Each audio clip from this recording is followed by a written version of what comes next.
Welcome to the PTZ, the Political Twilight Zone. I'm John Baldwin. And the topic for today's podcast is Joe Biden's pick for running mate in the 2020 election. He has chosen California's U.S. Senator Kamala Harris. She began her career in the Alameda County District Attorney's Office. In 2003, she was elected District Attorney of San Francisco and then elected Attorney General of California in 2010 and re-elected in 2014. And then, of course, won the U.S. Senate seat in 2016. She also ran for the Democratic nomination for president and dropped out in December of 2019. More on that in a moment. So who is Kamala Harris really?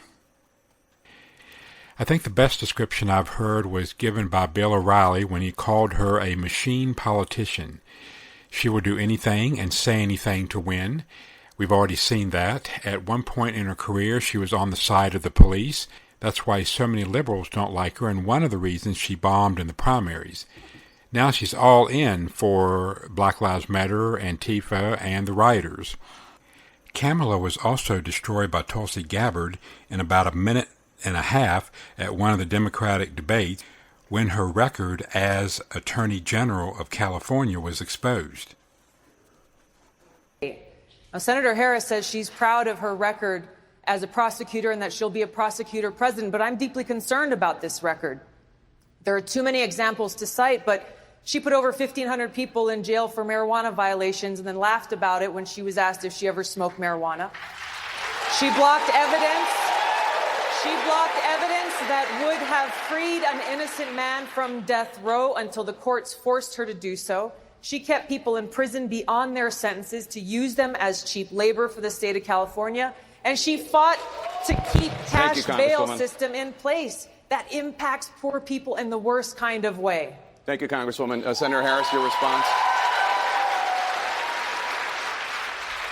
As the elected Attorney General of California, I did the work of significantly reforming the criminal justice system of a state of 40 million people, which became a national model for the work that needs to be done. And I am proud of that work. And I am proud of making a decision to not just give fancy speeches or be in a legislative body and give speeches on the floor, but actually doing the work of being in the position to use the power that I had to reform a system that is badly in need of reform. That is why we created initiatives that were about reentering former offenders and getting them counseling. It is why, and because I know that criminal justice system is so broken, that I am an advocate for what we need to do to not only decriminalize but legalize marijuana in the United States. I want to bring Congresswoman Gabbard back in. Your response, The bottom line is, Senator Harris, when you are in a position to make a difference and an impact in these people's lives, you did not. And worse yet, in the case of those who were on death row, innocent people, you actually blocked evidence from being revealed that would have freed them until you were forced to do so. There is no excuse for that. And the people who suffered under your reign as prosecutor, you owe them an apology. From that point on, Harris was pretty much a non-factor in the primary. She never really recovered from that attack. So, was this a good or effective pick by Team Biden? Normally, your VP is someone who will help you carry a close state that you need to win the election, or someone who helps shore up a perceived weakness at the top of the ticket. Since Joe Biden is almost guaranteed to win California, I think we can rule out the first option. If California were in play, then Biden is doomed already. So we'll go with the second. I think Harris was picked to cover up Joe Biden's racist and misogynist history. After all, how can he be either of those things if a black woman is on the ticket with him? In and of itself, it looks like a smart strategy. But for how long can they do this? It's not like his past behavior is in a vacuum somewhere never to be seen or heard. Here are just a few examples from good old Joe Biden. If you have a problem figuring out whether you're for me or Trump, then you ain't black. What you all know, but most people don't know, unlike the African-American community, with notable exceptions, the Latino community is an incredibly diverse community with incredibly different attitudes about different things.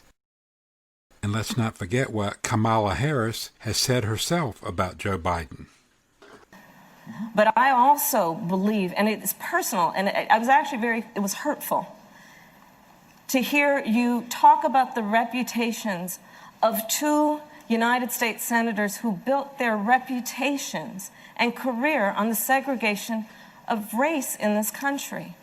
And it was not only that, but you also worked with them to oppose busing. These clips and the one from Tulsi Gabbard are just ready-made for the Trump-Pence ads. I think she was also picked so she could be the lead attack voice against Trump. Biden can't do it because he can't talk without making slip-ups and flubs, so he will be staying secluded as much as possible. Harris is aggressive and vicious. She will have no hesitation attacking Trump. And of course she'll have the liberal media backing her up and echoing everything she says. Don't expect them to do any kind of real research into her past or what she says to find out if it's true or not. Case in point were comments that she made during her acceptance speech as Joe Biden's running mate. Listen to this clip where she bends truth into a pretzel. He inherited the longest economic expansion in history from Barack Obama and Joe Biden. And then, like everything else he inherited, he ran it straight into the ground. I tell you what, she must eat at Burger King a lot because that is the biggest whopper I've ever heard. But don't take my word for it. Let's listen to then President Obama in 2016 during the waning months of his presidency. While the top 1% has amassed a bigger share of wealth and income, too many of our families in inner cities and in rural counties have been left behind. The laid-off factory worker, the waitress or healthcare worker who's just barely getting by and struggling to pay the bills, convinced that the game is fixed against them, that their government only serves the interests of the powerful. That's a recipe for more cynicism and polarization in our politics. Now, there are no quick fixes to this long-term trend. Wow, does that sound like a long-term economic expansion to you? Again, these comments were made in 2016 after Obama had been in office 8 years. Okay, here's one more. For those folks who've lost their job right now because a plant went down to Mexico, that isn't going to make you feel better. And so what we have to do is to make sure that folks are trained for the jobs that are coming in now, because some of those jobs of the past are just not going to come back. And when somebody says, like the person you just mentioned, who I'm not going to advertise for, that he's going to bring all these jobs back. Well, how exactly are you going to do that? What are you going to do? There's no answer to it. He just says, well, I'm going to negotiate a better deal. Well, how exactly are you going to negotiate that? What magic wand do you have? And usually the answer is he doesn't have an answer. Well, apparently Trump did have an answer because a lot of those jobs have come back. By the way, that was a long and meandering answer to a question Obama got from a gentleman who had lost his job at a carrier factory. He didn't really have an answer for it. Trump did, though, with his magic wand. Trump should come out to his campaign rallies this year and have a magic wand and have the label of economy on it. That would be hilarious. So Kamala Harris's assertion that the Obama-Biden administration saw the longest economic expansion in history is revisionist history at best. And I'll leave it at that. And as far as Trump running the economy into the ground, it was governors, mostly Democratic, but also some Republican governors too, who shut their states down, thereby running the economy into the ground. Trump was against that. And isn't it interesting how the folks on the radical left who have complained long and loud about Trump being a dictator also complained about him not doing enough about the coronavirus. I tell you, you can't make hypocrisy like that up out of thin air. So, to wrap it up, was Harris a good pick? In the short term, probably yes. The Democrats needed a shot in the arm, so to speak, and they got it with Harris. The media lavished praise and adoration on her after spending last year opposing her nomination, and they will continue to praise her. Joe can stay in the basement for a while longer, and anytime anyone criticizes her, the media will scream, "Racism!" You can bank on that. She's also a known figure from her attacks on Brett Kavanaugh in the Supreme Court hearings in 2018, and that will no doubt buy her some credibility within the radical base of the Democratic Party. So, the Democratic base for now is energized, but will that be enough to win? I seriously doubt it, and I think Trump has made great inroads in the Black and Hispanic communities. In the last few months, I've seen polls showing 25 to 30% support from among blacks. Folks like Candace Owen, Kanye West, and Diamond and Silk are speaking for a new generation of young blacks who no longer follow in lockstep with the Democratic agenda. All Trump needs is about 12 to 15% of the black vote and about 30 to 35% of the Hispanic vote to win big. I think it's possible. And if that happens, the Democrats are in deep, deep trouble.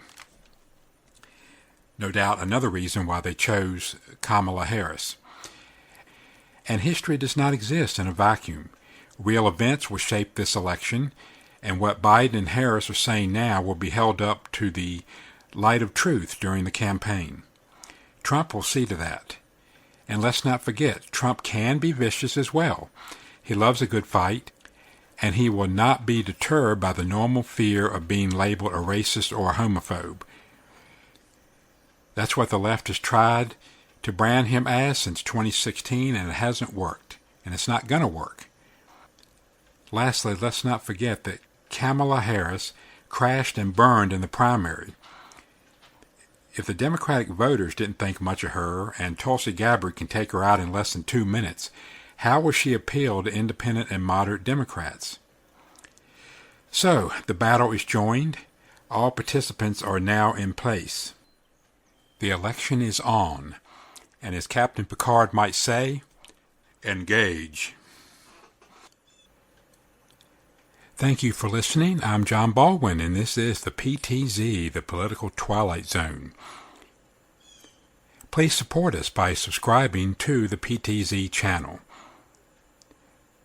Come again next time when Morgan Brittany and myself will be discussing the political topics of the day.